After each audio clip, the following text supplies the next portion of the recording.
സ്വർണ്ണക്കൊള്ളയിൽ സ്വർണ്ണപ്പാളികളുടെ sample വീണ്ടും ശേഖരിക്കാൻ SITക്ക് കോടതി അനുമതി നൽകി. ഫെബ്രുവരി 12-ന് സാമ്പിൾ ശേഖരിക്കും. മുംബൈ ഭാഭ അറ്റോമിക് റിസർച്ച് സെന്ററിൽ നടത്തുന്ന പരിശോധനയിലൂടെ സ്വർണത്തിന്റെ കാലപ്പഴക്കത്തിൽ വ്യക്തത വരുത്താൻ കഴിയുമെന്നാണ് പ്രതീക്ഷ. ഹരിമോഹൻ ചേരുന്നു. ഹരി, ഒരു പരിശോധന അത്യാവശ്യമായി വന്നിരിക്കുകയാണ്. കാരണം അവ്യക്തതയാണ്. സ്വർണത്തിന്റെ അളവ് സംബന്ധിച്ചും സ്വർണ്ണപ്പാളികൾ മാറ്റിയിട്ടുണ്ടോ എന്നുള്ള കാര്യത്തിലും വ്യക്തത വരുത്തുക എന്നുള്ളതാണ് SITക്ക് ചെയ്യേണ്ട കാര്യം. അതിന് കോടതി അത് ചെയ്തോളാൻ പറഞ്ഞിരിക്കുകയാണ്. അപ്പോൾ VSSCയിൽ നടത്തിയിട്ടുള്ള പരിശോധനയിൽ വ്യക്തത വരാത്ത കാര്യങ്ങൾ ഭാഭ അറ്റോമിക് റിസർച്ച് സെന്ററിലെ പരിശോധനയിലൂടെ തെളിയിക്കും എന്നുള്ളൊരു പ്രതീക്ഷയിലല്ലേ SIT?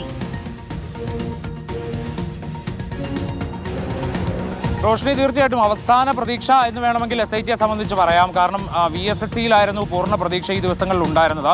പക്ഷെ 1.5 മാസം എടുത്ത് 2 പരിശോധന പൂർത്തീകരിച്ചിട്ടും VSSCക്ക് കൃത്യമായൊരു നിഗമനത്തിലേക്ക് എത്താൻ സാധിച്ചില്ല. അതിൽ ആകെ കൂടി ഉണ്ടായ ഒരു ഗുണമെന്ന് പറയുന്നത് ഈ സ്വർണത്തിന്റെ കണക്ക്. അത് 989 ഗ്രാം സ്വർണം മാത്രമല്ല കൊള്ളയടിക്കപ്പെട്ടത്. 1.5 കിലോയിലേറെ സ്വർണം ശബരിമലയിലെ ദ്വാരപാലക പാളികളിൽ നിന്നും കട്ടിളപ്പാളിയിൽ നിന്നുമായി ഈ പ്രതികൾ കൊള്ളയടിച്ചിട്ടുണ്ട് എന്നുള്ള നിഗമനത്തിലേക്ക് എത്താൻ ഈ VSSCയിലെ പരിശോധനകൾക്ക് കഴിഞ്ഞിട്ടുണ്ട്. അതിൽ പ്രധാനപ്പെട്ടത് 2ാമത്തെ പരിശോധനയാണ്.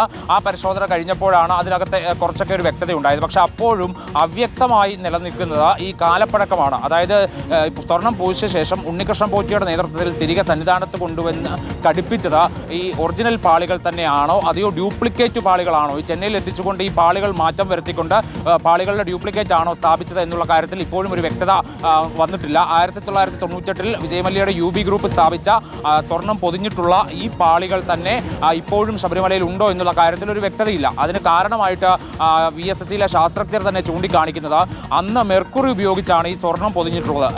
അങ്ങനെയാണെങ്കിൽ ഈ 2019-ൽ സ്വർണം പൂശിയ സമയത്തും ഈ മെർക്കുറിയുടെ അംശം ചെറുതായിട്ടെങ്കിലും ഉണ്ടാവണം. പക്ഷേ പല പാളികളിലും ആ മെർക്കുറിയുടെ അംശമില്ല. മറ്റേത് രാസലായനി ഉപയോഗിച്ചാലും മെർക്കുറിയുടെ അംശം കുറച്ചെങ്കിലും അതിനകത്ത് ബാക്കി ഉണ്ടാകും. പക്ഷേ ഇപ്പോൾ എടുത്ത് പരിശോധിക്കുമ്പോൾ പല പാളികളിലും മെർക്കുറിയുടെ അംശം ഇല്ല എന്നുള്ളതാണ് VSSCയിലെ ശാസ്ത്രജ്ഞർ പറയുന്നത്. പക്ഷെ അപ്പോഴും കാലപ്പഴക്കം പറയാൻ കഴിയുന്നില്ല എന്നുള്ളതാണ് പ്രശ്നം. അതുകൊണ്ടാണ് SIT തന്നെ മുന്നോട്ടേക്ക് വീണ്ടും ഒരു പരിശോധന വേണമെന്നുള്ള ആവശ്യം ഹൈക്കോടതിക്ക് മുൻപാകെ വെച്ചത്. അങ്ങനെയാണ് ഹൈക്കോടതി ഇന്നിപ്പോൾ അനുമതി നൽകിയിരിക്കുന്നത്. ആ അനുമതി പ്രകാരം ഈ മാസം 12-ന്, അതായത് വ്യാഴാഴ്ച, സന്നിധാനത്തെത്തിക്കൊണ്ട് ഈ പാളികളിൽ നിന്ന്, അതായത് മുൻപ് 2 തവണ എടുത്തത് എങ്ങനെയാണോ അതുപോലെ തന്നെ വീണ്ടും സാമ്പിളുകൾ ശേഖരിക്കണം.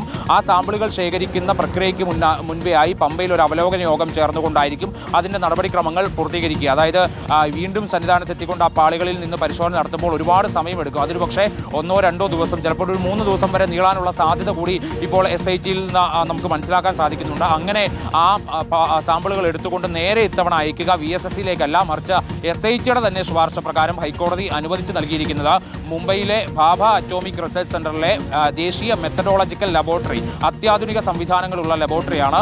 അതിൽ മാത്രമാണ് ഇനിയിപ്പോൾ ഉള്ള ഏക പ്രതീക്ഷ എന്നുള്ളതാണ് SIT ചൂണ്ടിക്കാണിക്കുന്നത്. അവിടുന്ന് കൂടി ഈ കാലപ്പഴക്കത്തിന്റെ കാര്യത്തിൽ കൃത്യമായൊരു ധാരണ നൽകാൻ കഴിയില്ല എന്നുണ്ടെങ്കിൽ പാളികൾ മാറ്റിയോ ഇല്ലയോ എന്നുള്ള അന്വേഷണം അതോടുകൂടി അവസാനിപ്പിക്കാമെന്നുള്ളതാണ് SIT കരുതുന്നത്. പക്ഷേ അവിടെ നിന്ന് ഈ കണക്കിലും ഒപ്പം തന്നെ ഈ കാലപ്പഴക്കത്തിലും ഒക്കെ കൃത്യമായ ഒരു വിവരം അല്ലെങ്കിൽ ഒരു നിഗമനത്തിലേക്ക് എത്തിച്ചേരാൻ സാധിക്കും. ഒരു ശാസ്ത്രീയ പരിശോധനാ ഫലം അനുകൂലമായിരിക്കും എന്നുള്ള ഒരു ധാരണയാണ് ഇപ്പോൾ നിലവിൽ SITക്കുള്ളത്. അതുകൊണ്ട് തന്നെയാണ് അവിടെ തന്നെ തെരഞ്ഞെടുത്തുകൊണ്ട് പരിശോധന നടത്തണം എന്നുള്ള കാര്യം ഹൈക്കോടതിയോട് പറഞ്ഞിരിക്കുന്നത്. ഈ പാളികൾ മാറ്റിയോ ഇല്ലയോ എന്നുള്ള കാര്യത്തിൽ തീർച്ചപ്പെടുത്താതെ ഒരു കുറ്റപത്രം സമർപ്പിച്ചു കഴിഞ്ഞാൽ അത് നിലനിൽക്കുന്ന കാര്യത്തിൽ വലിയ രീതിയിലുള്ള ആശങ്ക SITയെ സംബന്ധിച്ചുണ്ട്. കാരണം എത്ര സ്വർണം പോയി എന്നുള്ളതിൽ കൃത്യമായ ഒരു ധാരണ വരുത്താത്ത സ്ഥിതിക്ക് പാളികളെങ്കിലും മാറ്റിയോ എന്നുള്ള കാര്യം സ്ഥിരീകരിക്കാൻ കഴിയുമോ എന്നുള്ളതാണ് SIT പരിശോധിക്കുന്നത്. അങ്ങനെ പാളികൾ ഏതെങ്കിലും മാറ്റിയിട്ടുണ്ടെങ്കിൽ അതിന്റെ വ്യാപ്തി അല്ലെങ്കിൽ സ്വർണ്ണക്കൊള്ളയുടെ വ്യാപ്തി വളരെ വലുതായിരിക്കും എന്നുള്ളത് തന്നെ നമുക്ക് അനുമാനിക്കാൻ കഴിയും. പക്ഷേ നിലവിൽ ഈ പറയുന്ന കട്ടിളപ്പാളി, അതിൽ 7 പാളികളാണുള്ളത്. പല ഘട്ടങ്ങളിലായി 7 പാളികളുണ്ട്. അതിൽ പ്രഭാമണ്ഡലം അടക്കമുള്ളവയുണ്ട്.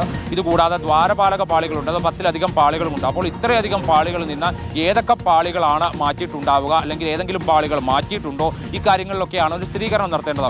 ഒപ്പം തന്നെ ഈ കാലപ്പഴക്കം മാത്രമായിരിക്കില്ല ഈ ഭാഭ അറ്റോമിക് റിസർച്ച് സെന്ററിൽ നടത്തുക, താരതമ്യ പരിശോധന കൂടി നടത്തി. ഈ താരതമ്യ പരിശോധന എന്ന് പറയുമ്പോൾ ശബരിമലയിലെ മറ്റുരുപ്പടികൾ, അതായത് ശ്രീകോവിലിന്റെ വാതിൽ അടക്കമുള്ള 98-ൽ സ്വർണം പൊതിഞ്ഞിട്ടുള്ള മറ്റുരുപ്പടികളുണ്ട്. അവിടെ നിന്നുകൂടി സ്വർണം ശേഖരിച്ചുകൊണ്ട്, അല്ലെങ്കിൽ സ്വർണത്തിന്റെ സാമ്പിൾ ശേഖരിച്ചുകൊണ്ട് ഇവ തമ്മിൽ താരതമ്യപ്പെടുത്തി പരിശോധിക്കും. അങ്ങനെ താരതമ്യപ്പെടുത്തി നടത്തി പരിശോധിക്കുമ്പോൾ അതിന്റെ സ്വർണത്തിന്റെ അളവടക്കമുള്ള കാര്യങ്ങളിൽ ഒരു ധാരണ ഉണ്ടാകും എന്നുള്ളതാണ് കരുതുന്നത്. അതിന്റെ കട്ടി അടക്കമുള്ള അല്ലെങ്കിൽ കനവടക്കമുള്ള കാര്യങ്ങൾ അതൊക്കെ പരിശോധിച്ചുകൊണ്ടാണ് നേരത്തെ VSSയിലേക്ക് തന്നെ ഈ 1.5 കിലോയിലേറെ ഗ്രാം സ്വർണം നഷ്ടപ്പെട്ടിട്ടുണ്ട് എന്നുള്ള ഒരു നിഗമനത്തിലേക്ക് എത്തിയത്. പക്ഷേ അത് എത്രയാണ് എന്നുള്ളത് കൃത്യമായിട്ട് ഒരു ധാരണയിലേക്ക് എത്താൻ ഇതേവരെ കഴിഞ്ഞിട്ടില്ല എന്നുള്ളത് കൂടി ഒരു പ്രശ്നമാണ്. ഇതിനെല്ലാം പരിഹാരം ഉണ്ടാകും എന്നുള്ള ധാരണ ഇപ്പോൾ SITക്കുണ്ട്. പക്ഷേ ഇതൊന്നും സംഭവിച്ചില്ല, അല്ലെങ്കിൽ VSSയിലെ റിപ്പോർട്ടിന് സമാനമായിട്ടാണ് ഇവിടെ നിന്നുള്ള റിപ്പോർട്ടും വരുന്നതെങ്കിൽ കുറ്റപത്രം സമർപ്പിക്കുമ്പോൾ അതിന് ശാസ്ത്രീയ അടിത്തറ ഉണ്ടാകില്ല. അത് വിചാരണ വേളയിൽ പ്രതികൾക്ക് അനുകൂലമാവുകയും ചെയ്യും. റോഷ്നി, ഓക്കെ, അപ്പോൾ അന്തിമ പരിശോധനയിൽ വ്യക്തത വരാത്ത കാര്യങ്ങളിൽ കൂടി ഇനിയുള്ള പരിശോധനയിൽ വ്യക്തത വരുത്തണം, അത് കോടതിയെ അറിയിക്കുകയും ചെയ്യണം. അപ്പോൾ വീണ്ടും പരിശോധിച്ചോളാനാണ് ഇന്ന് കോടതി പറഞ്ഞത്.